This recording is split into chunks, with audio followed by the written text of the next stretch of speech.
Historia del mundo, de la prehistoria a nuestros días, por John Morris Roberts. 36. Libro 4. La era de las tradiciones divergentes. 11. Nuevos límites, nuevos horizontes.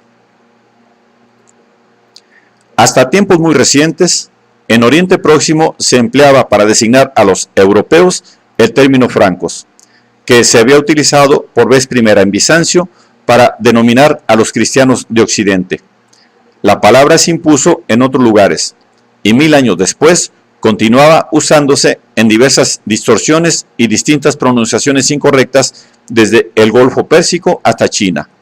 Este hecho es algo más que una simple curiosidad histórica, pues nos sirve de útil recordatorio de que los neoeuropeos captaron desde el principio la unidad, no la diversidad, de los pueblos occidentales, y de que durante mucho tiempo pensaron que era uno solo.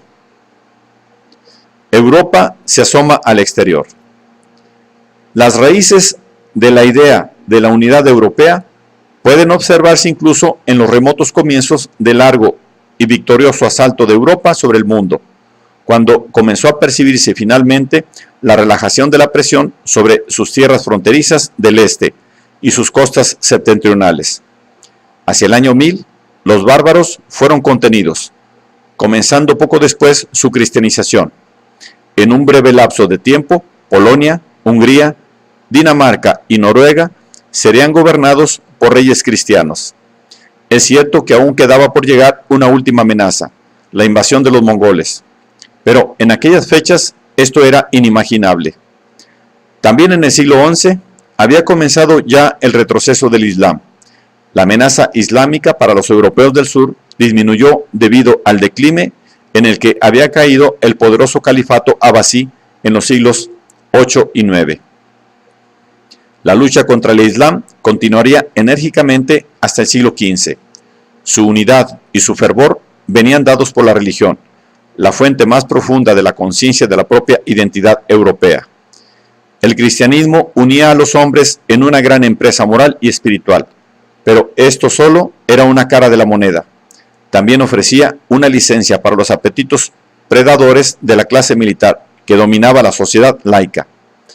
Podían saquear a los paganos con la conciencia tranquila. Los normandos estuvieron a la vanguardia, tomando el sur de Italia y la Sicilia de los árabes, una labor que había culminado efectivamente en el año 1100. De paso, se apropiaron también de las últimas posesiones bizantinas en Occidente. La otra gran lucha que se desarrollaba en Europa contra el Islam era la epopeya española, la Reconquista, cuyo momento culminante tuvo lugar en 1492, cuando Granada, la última capital musulmana de España, sucumbió ante los ejércitos de los reyes católicos. Los españoles habían considerado siempre la Reconquista como una causa religiosa, y como tal, desde su comienzo en el siglo XI, había atraído a guerreros de toda Europa. La Reconquista se había beneficiado del mismo resurgir religioso y de la misma aceleración del vigor en Occidente que se expresaron en una serie de grandes empresas en Palestina y Siria. Los cruzados, como después se llamarían, se prolongaron durante más de 2 siglos, y aunque no alcanzaron su objetivo de liberar los santos lugares del dominio islámico, dejarían profundas huellas no solo en el levante mediterráneo, sino también en la sociedad y la psicología europeas. Lo más característico era la autorización por parte del Papa de indulgencias para los cruzados, que acortarían su tiempo en el purgatorio y podrían convertirse en mártires si morían durante las cruzadas. Las 4 primeras cruzadas fueron las más importantes. La primera, que también fue la que obtuvo más éxito, se organizó en el año 1096.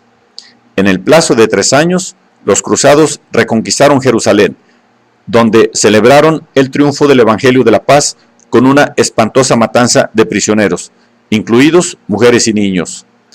La segunda cruzada, de 1147 a 1149, en cambio, comenzó con una matanza de judíos en Renania. Pero después, aunque la presencia de un emperador y un rey de Francia le confirió más importancia que a su predecesora, fue un desastre. Fracasó en su intento de recuperar Edesa, la ciudad cuya pérdida había sido en gran medida la causa de su organización y contribuyó sobremanera a desacreditar a San Bernardo, su más ferviente defensor, aunque tuvo un producto secundario de cierta importancia cuando una flota inglesa capturó Lisboa, que estaba en manos árabes, y puso la ciudad en manos del rey de Portugal. Después, en el año 1187, Saladino reconquistó Jerusalén para el Islam. La tercera cruzada, 1189-1192, fue la más espectacular desde el punto de vista social. Un emperador alemán que murió ahogado en su transcurso y los reyes de Inglaterra y Francia participaron en las operaciones. Pero hubo desavenencias entre ellos y los cruzados no lograron recuperar Jerusalén. Ningún gran monarca respondió al llamamiento de Inocencio III para poner en marcha la siguiente cruzada, aunque muchos potentados deseosos de poseer tierras se hicieron eco de la convocatoria. Los venecianos financiaron la expedición, que partió en el año 1202. La marcha fue desviada de inmediato por la injerencia en los problemas dinásticos de Bizancio, en los que estaban interesados los venecianos, que ayudaron a reconquistar Constantinopla para un emperador depuesto. A la conquista le siguió el terrible saqueo de la ciudad en el año 1204, año que señaló el fin de la Cuarta Cruzada, cuyo monumento fue la institución del Imperio Latino de Constantinopla, cuya vida solo sería de medio siglo. En el siglo XIII se organizaron varias cruzadas más, pero aunque contribuyeron a posponer un poco más los peligros a los que se enfrentaba Bizancio, las cruzadas a Tierra Santa habían muerto como fuerza independiente. Su impulso religioso podía mover todavía a los hombres, pero las 4 primeras cruzadas habían mostrado con alta frecuencia el rostro desagradable de la codicia. Fueron los primeros ejemplos de imperialismo europeo en ultramar, tanto en su mezcla característica de objetivos nobles e innobles, como en su frustrado colonialismo poblador. Mientras en España y en las marcas paganas de Alemania, los europeos hacían avanzar una frontera de asentamiento en Siria y Palestina, intentaban trasplantar las instituciones occidentales a un escenario remoto y exótico, además de apoderarse de tierras y mercancías que ya no eran fácilmente accesibles en Occidente. Actuaron de este modo con la conciencia tranquila, porque sus oponentes eran infieles que se habían instalado mediante la conquista en los santuarios más sagrados de la cristiandad. Los cristianos tienen razón, los paganos están equivocados, decía el Cantar de Roldán, y estas palabras resumen probablemente con la debida suficiencia la respuesta del cruzado medio a cualquier reparo relacionado con lo que estaba haciendo. Los efímeros éxitos de la primera cruzada habían debido mucho a una fase transitoria de debilidad y anarquía en el mundo islámico, y los débiles trasplantes de los estados francos y del Imperio Latino de Constantinopla no tardaron en desmoronarse. Pero también hubo resultados importantes y permanentes. Como hemos señalado, las cruzadas habían agravado más, si cabe, la división de la cristiandad occidental con respecto a la oriental. Los primeros guerreros que saquearon Constantinopla habían sido cruzados. En segundo lugar, los cruzados habían agravado e intensificado el sentimiento de separación ideológica insalvable entre el Islam y el cristianismo. Las cruzadas habían expresado y habían contribuido a forjar el carácter especial del cristianismo occidental, dándole un tono militante y una agresividad que harían más potente su labor misionera en el futuro, cuando también tuviera de su lado la superioridad tecnológica, pero también más implacable. En este hecho se hallan las razones de una mentalidad que, una vez secularizada, impulsaría la cultura de conquista mundial de la Edad Moderna. Apenas había terminado la Reconquista cuando los españoles dirigían su mirada hacia América en busca del campo de batalla de una nueva cruzada. Aún así, Europa no fue impermeable a la influencia islámica. En estas luchas importó e inventó nuevos hábitos e instituciones. Siempre que se encontraban con el Islam, ya fuera en las tierras de las cruzadas, Sicilia o España, los habitantes de Europa occidental descubrían cosas que admirar.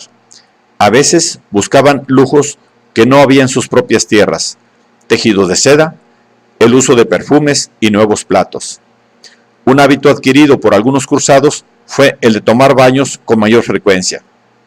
Puede que esta costumbre fuese inoportuna, pues añadió la mancha de la infidelidad religiosa a un hábito ya desaconsejado en Europa debido a la asociación de las casas de baño con la licencia sexual. La limpieza no había alcanzado todavía su posterior asociación casi automática con la devoción. Una institución que materializaba el cristianismo militante de la Alta Edad Media era la Orden Militar de Caballería. En ella se unían los soldados que profesaban votos como miembros de una orden religiosa y de una disciplina aceptada para luchar por la fe. Algunas de estas órdenes llegaron a ser muy ricas y a poseer legados en muchos países. Los Caballeros de San Juan de Jerusalén, que todavía existen, estuvieron durante siglos a la vanguardia del combate contra el Islam. Los Caballeros Templarios alcanzaron tal grado de poder y prosperidad que fueron destruidos por un rey francés temeroso de ellos, y las órdenes militares españolas de Calatrava y Santiago estuvieron en primera línea de la Reconquista. Otra orden militar actuaba en el norte: los Caballeros Teutónicos, monjes guerreros que fueron la punta de lanza de la penetración germánica en las tierras bálticas y eslavas. También en estas tierras, el fervor misionero se unió a la codicia y el estímulo de la pobreza para cambiar el mapa y la cultura de toda una región. El impulso colonizador que fracasó en Oriente Próximo conoció un éxito duradero más al norte. La expansión alemana hacia el este fue un enorme movimiento popular, una marea de hombres y mujeres que durante siglos talaron bosques, erigieron casas de labranza y aldeas, fundaron ciudades, construyeron fortalezas para protegerlas y monasterios e iglesias para servirlos. Cuando las cruzadas terminaron y la casi milagrosa salvación de los mongoles había recordado a Europa que aún podía estar en peligro, este movimiento continuó a ritmo constante. En las marcas prusiana y polaca, los soldados, entre los cuales destacaban los caballeros teutónicos, ofrecían su escudo y sus armas a costa de los pueblos autóctonos. Este fue el comienzo de un conflicto cultural entre eslavos y teutones que perduró hasta el siglo XX. La última vez que Occidente se lanzó a la lucha por las tierras eslavas fue en 1941. Muchos alemanes vieron en la Operación Barbarroja, nombre que recibió el ataque de Hitler contra Rusia en memoria de un emperador medieval, otra etapa de una secular misión civilizadora en Oriente. En el siglo XIII, un príncipe ruso, Alexander Nevsky, gran duque de Novgorod, rechazó los caballeros teutónicos. Como una magnífica película recordó cuidadosamente a los rusos en 1937, en un momento en que también debía oponerse a los tártaros en otro frente. Aunque la gran expansión del este alemán entre los años 1100 y 1400 trazó un nuevo mapa económico, cultural y racial, también levantó otra barrera para la unión de las dos tradiciones cristianas. La supremacía papal en Occidente hacía que el catolicismo del periodo medieval tardío fuese más inflexible y más inaceptable que nunca para los ortodoxos. A partir del siglo XII, Rusia se separó cada vez más de Europa occidental, debido a sus propias tradiciones y a su peculiar experiencia histórica. La captura de Kiev por los mongoles en el año 1240 fue para la cristiandad oriental un golpe tan grave como el saqueo de Constantinopla en 1204. La conquista quebrantó también a los príncipes de Moscovia.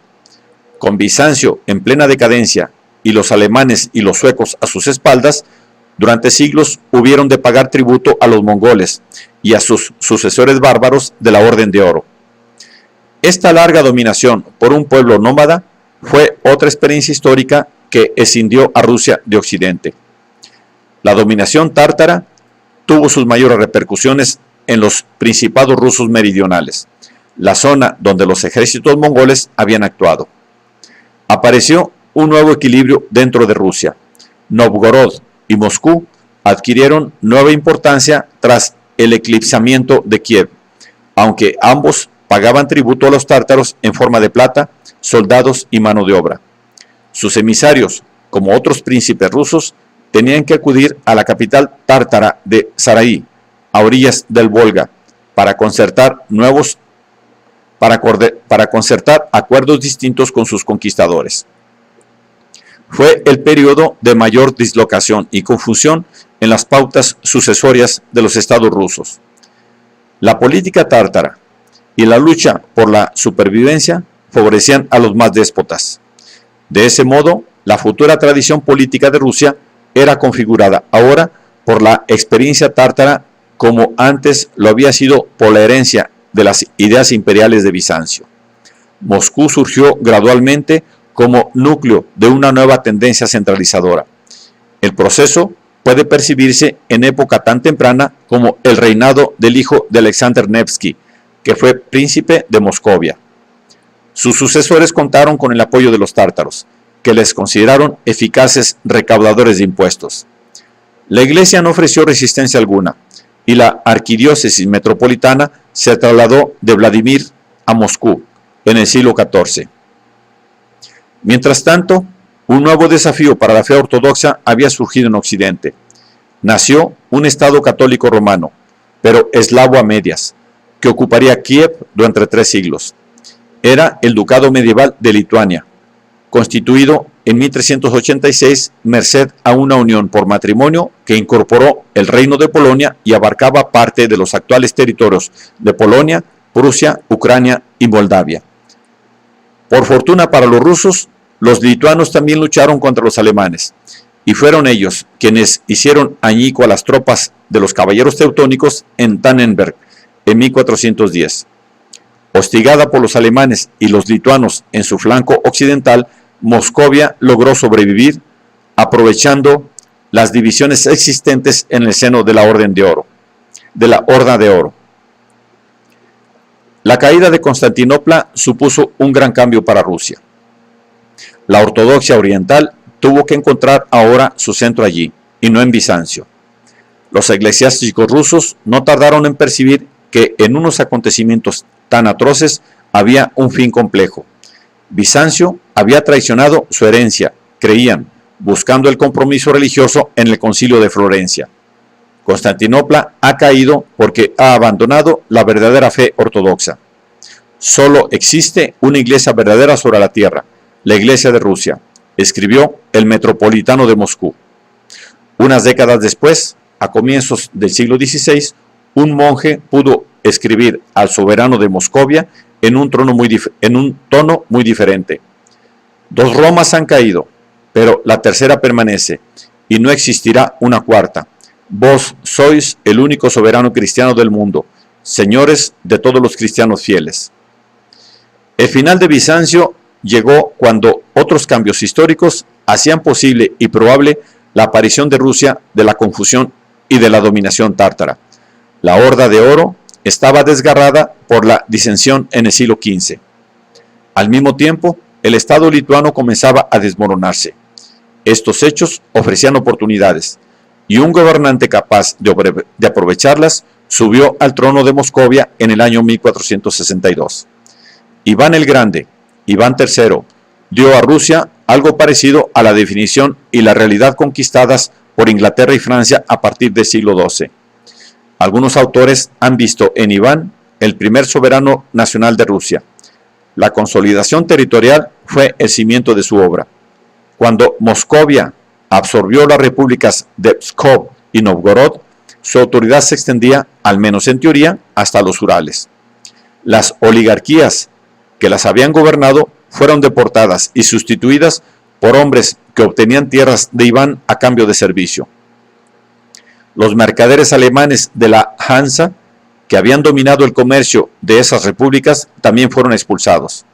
Los tártaros efectuaron otro ataque sobre Moscú en 1481, pero fueron rechazados, y 2 invasiones de Lituania dieron a Iván gran parte de la Rusia Blanca y de la pequeña Rusia en 1503. Su sucesor tomó Smolensk en 1514. Iván el Grande fue el primer soberano ruso que adoptó el título de zar. Este término era una evocación consciente de un pasado imperial, una reivindicación de la herencia de los césares, palabra de la que provenía dicho término.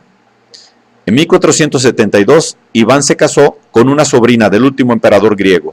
Se le llamó autócrata por la gracia de Dios, y durante su reinado se adoptó el águila bicéfala, que formaría parte de la insignia de los soberanos rusos hasta 1917. Todo esto otorgó un nuevo colorido bizantino a la monarquía y la historia rusas, que se diferenció aún más de la de Europa Occidental. En el año 1500, los habitantes de Europa Occidental reconocían ya un tipo distintivo de monarquía en Rusia. Se reconocía que Basilio, el sucesor de Iván, ejercía un poder despótico sobre sus súbditos mayor que el de cualquier soberano cristiano sobre los suyos. Gran parte del futuro de Europa parece perceptible ya en el año 1500. Un gran proceso de definición y realización llevaba en marcha varios siglos. Los límites terrestres de Europa se habían colmado ya. Ya en el este, el avance era impedido por la consolidación de la Rusia cristiana y en los Balcanes por el Imperio Otomano del Islam. La primera oleada, a modo de cruzada, de expansión ultramarina, se había agotado prácticamente en el año 1250.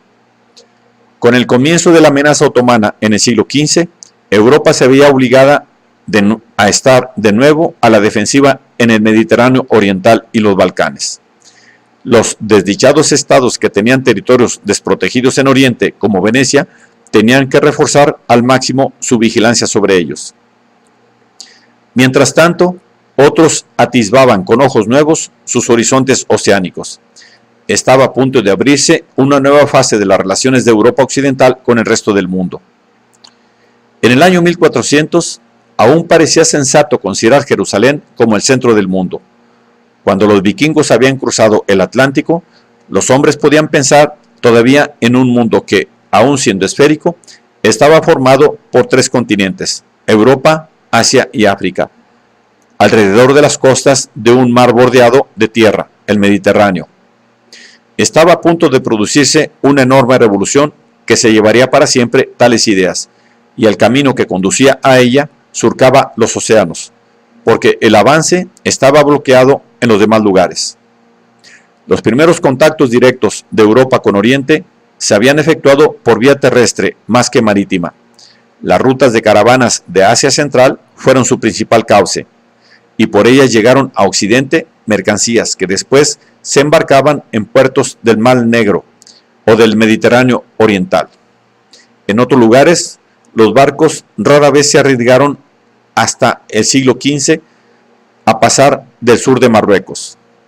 A partir de entonces comienza a advertirse una oleada creciente de iniciativas marítimas con las que comenzó la era de la verdadera historia universal.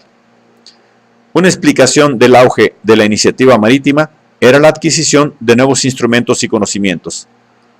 Para la navegación oceánica se necesitaban embarcaciones diferentes y nuevas técnicas de navegación de largo recorrido, que comenzaron a ser accesibles a partir del siglo XIV, haciendo posible de ese modo la gran empresa de exploración que ha hecho que algunos autores llamen al siglo XV la era del reconocimiento.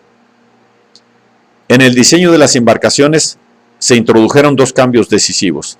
El primero fue específico: la adopción del timón de codaste.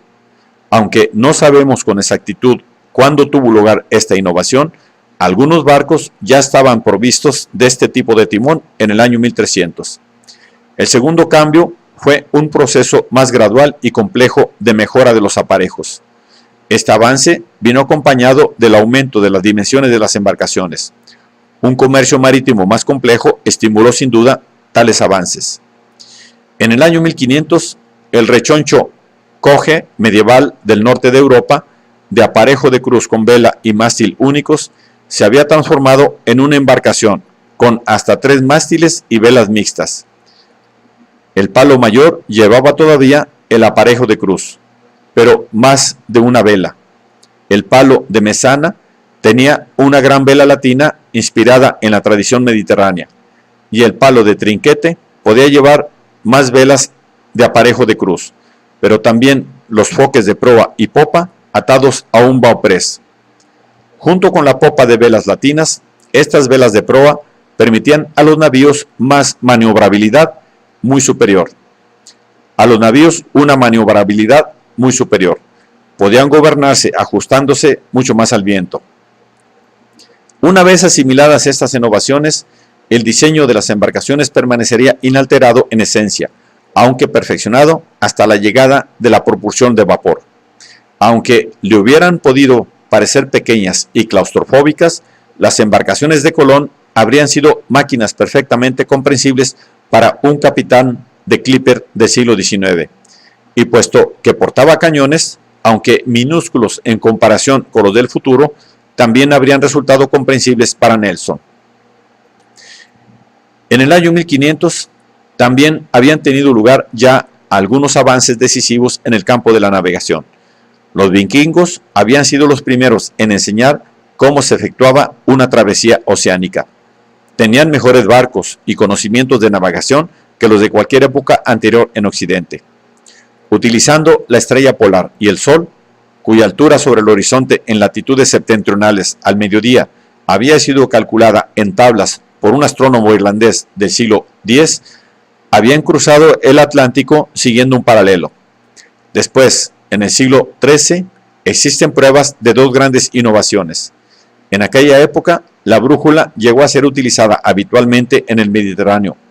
Ya existía en China, pero no es seguro que fuera transmitida desde Asia a Occidente. Y en 1270 aparece la primera referencia a una carta náutica, utilizada en una embarcación que participaba en una expedición de las cruzadas. En los 2 siglos siguientes se produjo el nacimiento de la geografía y la exploración modernas. Espoleados por la idea de presas comerciales, por el fervor misionero y por las posibilidades diplomáticas, algunos príncipes comenzaron a subvencionar la investigación.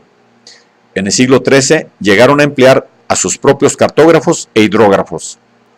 El más destacado de estos príncipes fue el hermano del rey de Portugal, Enrique el Navegante, nombre por el que pasaría a la posteridad, aunque fuera inapropiado, pues él nunca navegó. Los portugueses tenían un largo litoral atlántico, estaban rodeados por España y prácticamente excluidos del comercio en el Mediterráneo, a causa de la experiencia y la fuerza armada con que los italianos lo custodiaban. Parece prácticamente inevitable que estuviesen destinados a surcar el Atlántico, y ya habían comenzado a familiarizarse con las aguas del norte cuando el príncipe Enrique empezó a equipar y organizar una serie de expediciones marítimas. Su iniciativa fue decisiva. Debido a diversos motivos, orientó a sus compatriotas hacia el sur. Se sabía que el oro y la pimienta se encontraban en el Sáhara. Quizá los portugueses pudieran descubrir dónde. Quizá también existía la posibilidad de encontrar en esas tierras un aliado para atacar a los turcos por el flanco, el legendario Preste Juan. Era seguro que existían conversos, gloria y tierras para ganar para la cruz. Enrique, a pesar de todo lo que hizo para lanzar Europa a una gran expansión que transformó el planeta y creó un solo mundo, era un hombre medieval de pies a cabeza. Recabó cautelosamente la autoridad y la aprobación papales para sus expedientes. Había participado en una cruzada en el norte de África, llevando consigo un fragmento de la Vera Cruz. Este fue el comienzo de una época de descubrimientos, y su centro fue una investigación sistemática y subvencionada por las autoridades, pero enraizada en el mundo de la caballería y de las cruzadas que había configurado el pensamiento de Enrique, que es un ejemplo notable de un hombre que hizo mucho más de lo que sabía. Los portugueses pusieron rumbo al sur sin vacilar. Comenzaron avanzando pegados a la costa africana, pero los más audaces llegaron a Madeira y comenzaron a establecerse en las islas ya en la década de 1420. En 1434, uno de sus capitanes rebasó el cabo Bojador, que constituía un importante obstáculo psicológico cuya superación fue el primer gran triunfo de Enrique. 10 años después, bordearon el Cabo Verde y se establecieron en las Azores. Para entonces habían perfeccionado la carabela, una embarcación que utilizó nuevos aparejos para hacer frente a los vientos de proa y a las corrientes contrarias en el viaje de vuelta, saliendo directamente al Atlántico y trazando una larga trayectoria semicircular de regreso. En 1445 llegaron a Senegal, y construyeron su primer fuerte poco después. Enrique murió en 1460, pero en ese momento sus compatriotas ya estaban dispuestos a seguir hacia el sur. En 1473 cruzaron el Ecuador y en 1487 llegaron al Cabo de Buena Esperanza. Ante sus proas se extendía el Océano Índico, por el que los árabes navegaban desde hacía mucho tiempo, y era posible contratar pilotos. Al otro lado del mar se encontraban fuentes más ricas aún de especias. En 1498, Vasco de Gama fondeó por fin en aguas de la India. Mientras Vasco de Gama surcaba el Océano Índico, otro marinero, el genovés Cristóbal Colón, había cruzado el Atlántico en busca de Asia, confiado en que, según la geografía de Ptolomeo, no tardaría en llegar a esas tierras. Pero, aunque fracasó en ese intento, descubrió América para los reyes católicos de España. El nombre de Indias Occidentales, que los mapas modernos anglosajones continúan aplicando a las Antillas, conmemora su creencia de que había logrado el descubrimiento de las islas situadas frente a las costas de Asia, gracias a su asombrosa empresa, tan diferente del cauteloso, aunque magnífico, avance de los portugueses hacia Oriente alrededor de África. A diferencia de ellos, aunque sin ser consciente de su logro, había descubierto en realidad todo un continente, aunque incluso en el segundo viaje, efectuado en 1493 con un equipo mucho mejor, solo exploró sus islas. Los portugueses habían llegado a un continente conocido por una nueva ruta, pero aunque hasta el día de su muerte Colón se negó a admitirlo, incluso después de 2 viajes más y de su experiencia en el continente propiamente dicho, comenzó a ser notorio que lo que había descubierto podría no ser en absoluto Asia. En 1494 se aplicó por primera vez el histórico nombre de Nuevo Mundo a lo que se había encontrado en el hemisferio occidental. Sin embargo, hasta 1726 no se comprobaría que Asia y América no estaban unidas en la región del estrecho de Bering. Las dos emprendedoras naciones atlánticas intentaron llegar a acuerdos sobre sus respectivos intereses en un mundo de horizontes cada vez más amplios. El primer tratado europeo sobre el comercio fuera de las aguas europeas fue firmado por Portugal y España en 1479, y a continuación procedieron a delimitar las respectivas esferas de influencia. El Papa efectuó una adjudicación temporal basada en una división del mundo entre los dos países a lo largo de una línea situada a 100 leguas al oeste de las Azores. Pero este arbitraje fue superado por el Tratado de Tordesillas, firmado en 1494, que dio a Portugal todas las tierras situadas al este del meridiano que discurría 370 leguas al este de las islas de Cabo Verde, y a España las situadas al oeste de dicha línea. En el año 1500, una escuadra portuguesa en camino hacia el Océano Índico se extravió en el Atlántico en su intento de evitar los vientos adversos, y para su sorpresa avistó una tierra situada al oeste de la línea fijada en el tratado, que no era África sino Brasil. A partir de ese momento, Portugal tuvo también un destino atlántico además del asiático. Aunque el esfuerzo portugués seguía centrándose principalmente en el este, un italiano al servicio de Portugal, Américo Vespucio, se aventuró poco después hacia el sur hasta una distancia suficiente para mostrar que no se trataba únicamente de islas, sino que todo un nuevo continente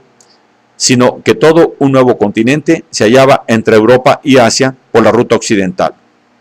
No mucho después de que fuese bautizado con su nombre, América, el nombre del continente meridional, se extendió después hacia el norte. En 1522, 30 años después del avistamiento de las Bahamas por Colón, una embarcación al servicio de España realizó el primer viaje alrededor del planeta. Su comandante fue un portugués, Magallanes, que llegó hasta Filipinas, donde perdió la vida después de descubrir y navegar por el estrecho que hoy lleva su nombre. Con este viaje y su demostración de que todos los grandes océanos estaban interrelacionados, puede darse por concluido el prólogo de la era europea. Un solo siglo de descubrimientos y exploración habían cambiado la forma del mundo y el curso de la historia. A partir de este momento, las naciones que tenían acceso al Atlántico dispondrían de unas oportunidades que se les negaban a las potencias sin salida al mar de Europa Central y del Mediterráneo. Las naciones más beneficiadas eran, en primer lugar, España y Portugal, pero a ellas se unirían hasta superarlas Francia, Holanda y sobre todo Inglaterra, con una serie de puertos naturales incomparablemente situados en el centro de un hemisferio recién ampliado, todos ellos fácilmente accesibles desde sus territorios interiores poco alejados de la costa y a escasa distancia de todas las grandes rutas marítimas europeas de los 2 siglos siguientes. La empresa causante de estos cambios solo había sido posible debido a un creciente sustrato de conocimientos marítimos y geográficos. La nueva y característica figura de este movimiento era el explorador y navegante profesional. Muchos de los primeros fueron, al igual que el propio Colón, italianos. Los nuevos conocimientos no solo subyacían a la concepción de estos viajes y su triunfal realización técnica, sino que también permitieron a los europeos entender de una manera nueva su relación con el mundo. Para resumir, Jerusalén dejó de ser el centro del mundo. Los mapas que comenzaron a trazarse muestran, a pesar de su tosquedad, la estructura básica del mundo real. En el año 1400, un florentino había traído de Constantinopla un ejemplar de la geografía de Ptolomeo. La visión del mundo que contenía había permanecido prácticamente olvidada durante 1000 años. En el siglo II después de Cristo, el mundo de Ptolomeo incluía ya las Islas Canarias, Islandia y Ceilán, que aparecían reflejadas en sus mapas, junto con el error de que el Océano Índico estaba totalmente rodeado de tierra. La traducción de su texto, aún pudiendo inducir a errores, y la multiplicación de las copias, primero manuscritas y después impresas, se hicieron 6 ediciones entre 1477, año de su primera impresión, y 1500. Fueron un gran estímulo para mejorar la realización de mapas. El Atlas, una colección de mapas grabados e impresos, encuadernados en forma de libro, se inventó en el siglo XVI, por lo que ahora podían comprar o consultar una representación de su mundo más europeos que nunca. Con la mejora de las proyecciones, la navegación también se simplificó. En este aspecto, la gran figura fue un holandés, Gerard Kremer, que es recordado con el nombre de Mercator. Fue el primero que imprimió en un mapa del mundo la palabra América e inventó la proyección que continúa siendo la más familiar, un mapa del mundo concebido como si fuera un cilindro desenrollado con Europa en el centro. De este modo se resolvía el problema de ofrecer una superficie plana sobre la cual leer sin distorsiones la dirección y los rumbos, aunque planteaba problemas en el cálculo de las distancias. Los griegos del siglo IV a.C. sabían que el mundo era una esfera, y la realización de esferas terrestres y celestes fue otra rama importante de la revolución geográfica. Mercator confeccionó su primera esfera en 1541. La más sorprendente de esta progresión es su naturaleza acumulativa y sistemática. La expansión europea en la fase siguiente de la historia universal sería consciente y dirigida como nunca lo había sido. Los europeos deseaban tierras y oro desde antiguo. La codicia que se hallaba en el centro de la empresa no era nueva. Tampoco lo era el fervor religioso que a veces les inspiraba, y que a veces encubría los orígenes de su actuación, incluso a los propios actores.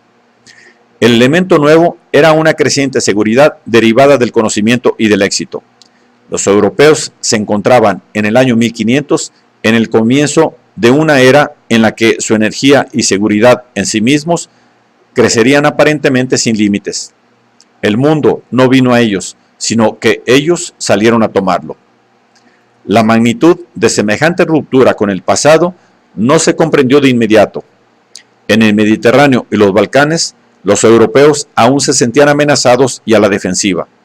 La navegación y el arte de navegar tenían un largo camino que recorrer. Hasta el siglo XVIII, por ejemplo, no se dispondría de un método para medir el tiempo que ofreciese que ofreciese una precisión suficiente para una navegación exacta. Pero se estaba abriendo el camino a nuevas relaciones entre Europa y el resto del mundo, y entre los propios países europeos. Al descubrimiento le seguiría la conquista. Comenzaba una revolución mundial.